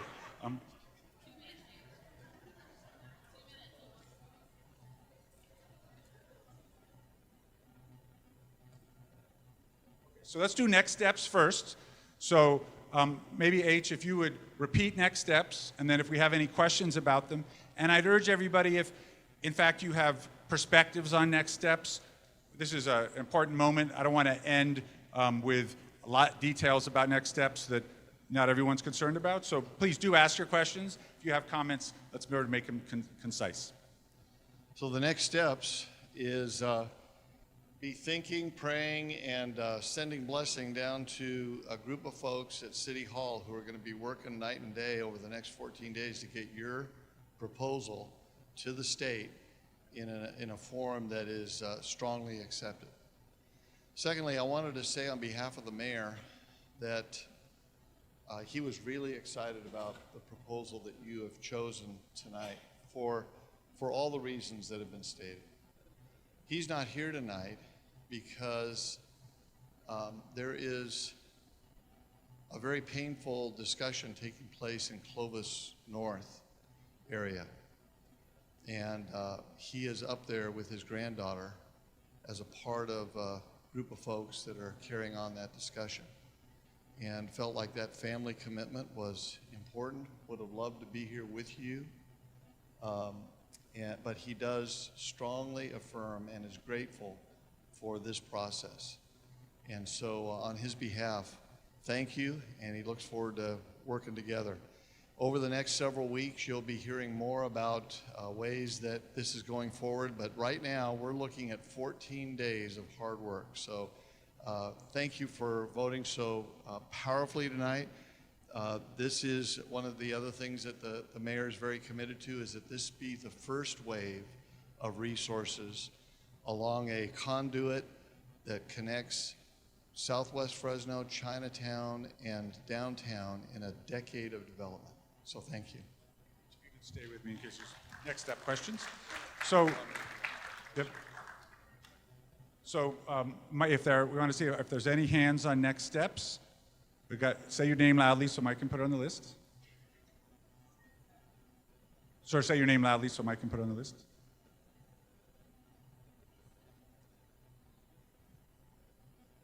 Okay, so we'll take those in the spirit of, for everybody, we won't take additional ones. Ask everybody to be succinct. Okay, Ms. Hester, you could have the final word. So let's keep it concise, and then the councilman wants to close out the meeting. So Stephanie, I believe, is first. It's Stacy. Oh, Stacy, I'm sorry, Stacy. It's okay. Okay, 2 questions to the next steps. One is October 9th is our next meeting about displacement, right? Mm-hmm. The 12th? I want to get a clear date on that. So it's the 12th. The week of the 9th. Everyone here will get full information about the meeting. It is on the screen. Okay, there we go. Thursday, October 12th, 4 to 6 p.m. Okay. And we will be sending out an email with the room number. It's at City Hall. Okay. In a room that I don't know right now. At that meeting, I'd like to take a vote tonight Danielle. I'm sorry. Go ahead. Okay. If you want to continue, I'll wait. Okay. On that October 12th meeting, I'd like to move that while we talk about displacement, we also bring that current version of the PLA. Since local hires have been such a question for us and a concern, that we bring your most current PLA that was passed back in December of 2016 so the members here can review that. And if we have any recommendations, that PLA can be adopted and amended so that before it goes to City Council and the mayor, we have a chance to revise that.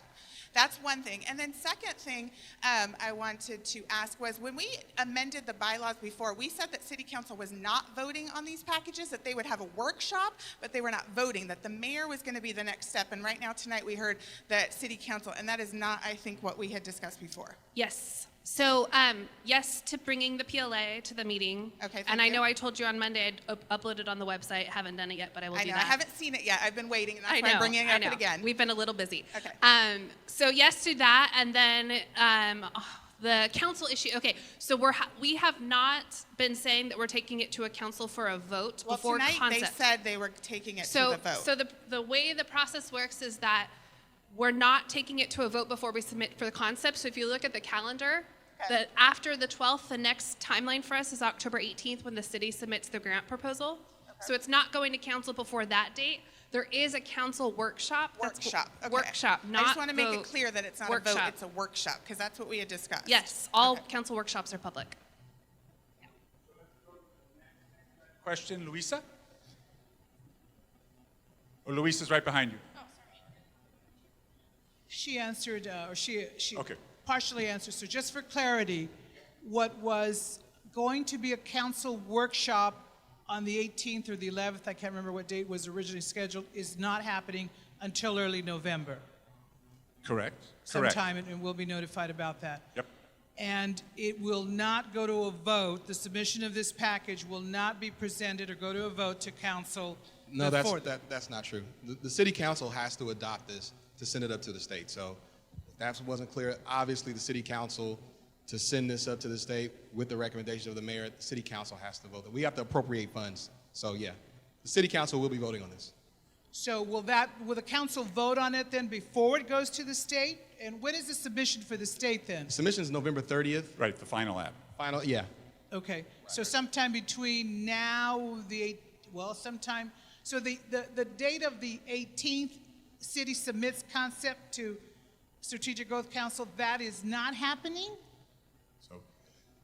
So here, There seems to be two different things. Can I explain it? Because I know this is confusing. Okay, and just before you do, so I'm going to let her explain, and then before we have other questions, I want to ask the councilman to say his final words, because people are departing, they're voting with their feet, and the staff will stay and answer all the other questions, but I want to make sure the councilman has a chance to say final words.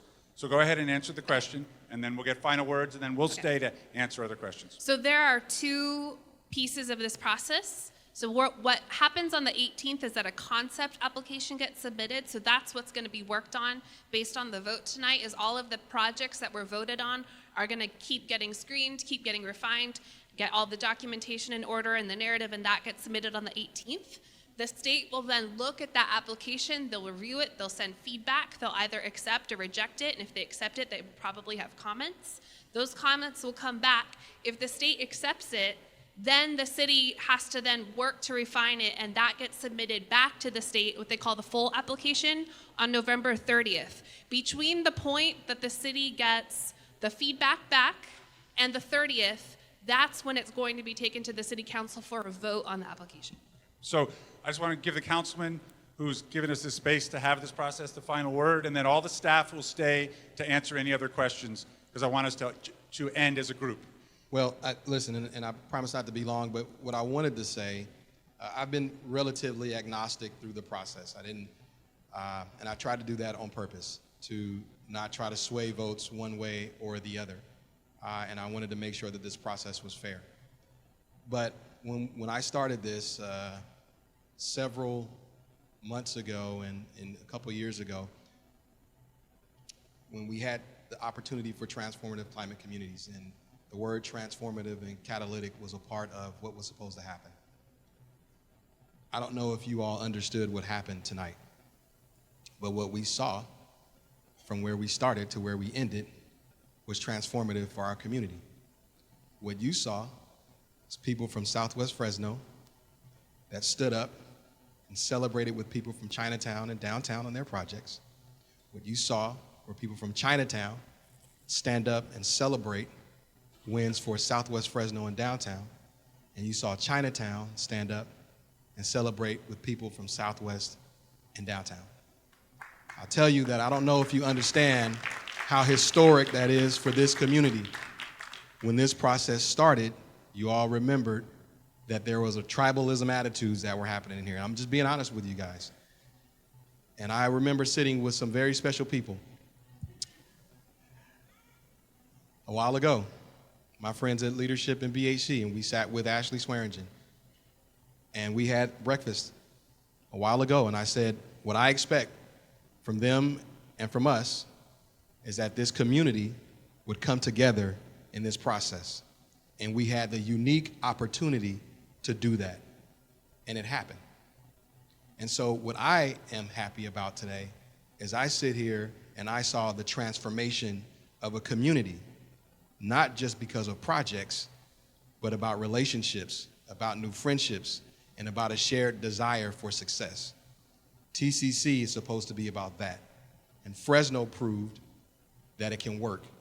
What you all went through right now, no one in this state has done it. And we walked out of here with almost unanimous support. So I'm gonna tell you, as your council member, as a person that represents pretty much all of you, I am touched and heartened by this process. And I'm one that wasn't sure that it was gonna work. I'm a skeptic about stuff like this. but I'm going to tell you that I am heartened. And I appreciate you all. I appreciate the work of our community members. I am so very happy now the vote is over. I can tell you, thank you for bringing Proposal 5. It was the right one. It was the right one.